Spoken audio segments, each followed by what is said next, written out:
I get it. I've done the online dating. It's ghetto. I agree. It is ghetto, but it is worth me waiting on what God has for me. Because I actually can't afford to submit my life to a man who can't handle it. What is up, everyone? We are back with another episode of Shaping the Culture. Now, let's just get to it. The whole secular sacred divide. There is no distinction in the scriptures.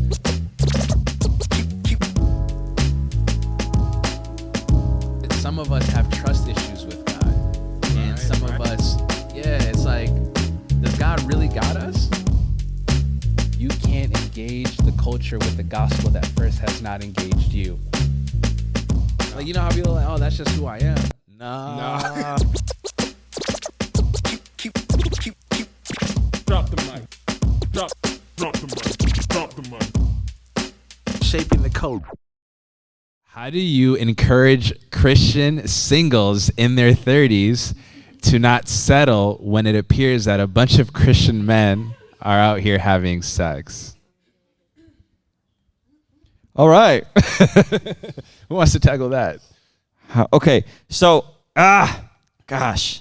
Go there. All right. All right. I am speaking, disclaimer, as a married man who's been married for 15 years with my wife for 19 years. Yes. Disclaimer. I'm 38. I'll be 39 this year. So disclaimer. Yeah. I do not know what it is like to be single in your 30s. I do not know what it's like to be single with social media. I do not know what it's like to be single with Tinder. I don't know. Okay. So, disclaimer upon disclaimer upon disclaimer. I want to point out something about this question. Here is the interesting thing about this question. A bunch of Christian men are out having sex. Do you guys know, I'm going to open up a can of worms, that the very same narrative is coming from the manosphere red pill community about Christian women. It's called the wall. Girls go through a hoe phase, then they end up in church when they hit the wall, and they want to find a beta male to raise and deal with all their trauma. Okay? So, hold on. So when you hear the Andrew Tates and the Fresh and Fits and the Kevin Samuels, that is an actual narrative, their vocabulary, the wall. And Rollo Tomasi, who's the godfather of the red pill, who I've debated, yes, you'll go watch the debate, wrote a whole book about religion and talked about that exact concept. And here's the deal. Both of those sides are nonsense. Millennials, Gen Z are having less sex than ever before. So if you see a bunch of Christian men having sex, they're either not Christian or you got some serious selection bias. If you see a bunch of Christian girls going through a hoe phase and then they hit the wall, they're either not Christian or you live in Los Angeles. I don't know. That might be true. And so I think the question is flawed. The CDC states that the average number of sexual partners that a man has across total men is 6. The average number of partners that women have across their whole lifespan is 4. Folks ain't out here going through a whole, that's not, right? It's the top 20% sleeping with the top 20%. Okay? So I think the question is a bit flawed. I think if you want to get married and you're single, I think you have to become the type of person to attract the type of person you want to be with.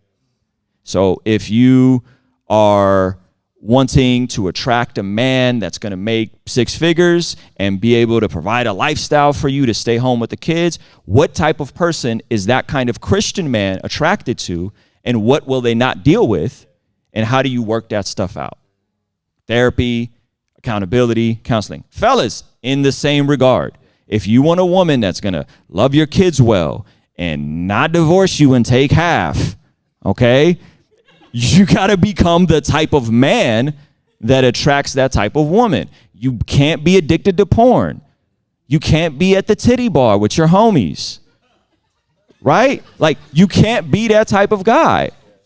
So if you're like, yo, I want a virgin, and it's like, bruh, you a hoe. You probably not gonna get a virgin, my G. It's not in the cards for you, right? So that's what I'm saying. So if we were to humble ourselves and go, okay, this is the ideal. This is what I would like. This is the kind of life and marriage I would like to have. Am I becoming the type of person that would attract the type of person that's down with that? Good, man. And this is across the board. Fellas, are you taking care of your body? Ladies, are you taking care of your body? Fellas, are you walking in purity? Ladies, are you walking in purity? Are you taking your mental health? Right? It's an across the board thing. And so I think we always placate to the exception to the rule. Right, I met the one person and she did this, and then she met a pastor and now they're happily married ever after, right? Okay. Yeah. I know people that really come from being trafficked and that kind of stuff. Guys, that's the exception to the rule. Stop looking at the exception to the rule and think you're going to have a Cinderella princess story. That's not how life works. So if you got a past like I do, go get help. Get treatment. If you're addicted to sex and pornography, go get help. Go get treatment. Don't sit in the same place and complain about Christian men sleeping with women. They're probably not Christian, or you're around some gross dudes. You need to go join a different church. You need to go get some new friends. And you don't want to be with them dudes anyway. Right. Who knows what they bringing home? I want to touch on the top part of the question. The part about the settling. Because I think too, like, I think that you got to ask yourself, like, I'll go on the spiritual side, like, is God God? And I think you said something earlier about how our sin is rooted in unbelief. So this feels like an excuse to settle because, well, everybody out here having sex, so I might as well. And so I would really deal with that part first.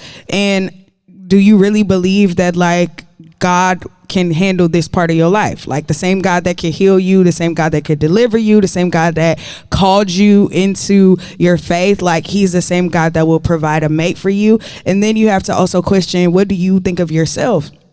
Because I'm not worth a settle. Like, I'm worth more than that. And so if he out having sex, then he ain't for me. You know what I'm saying?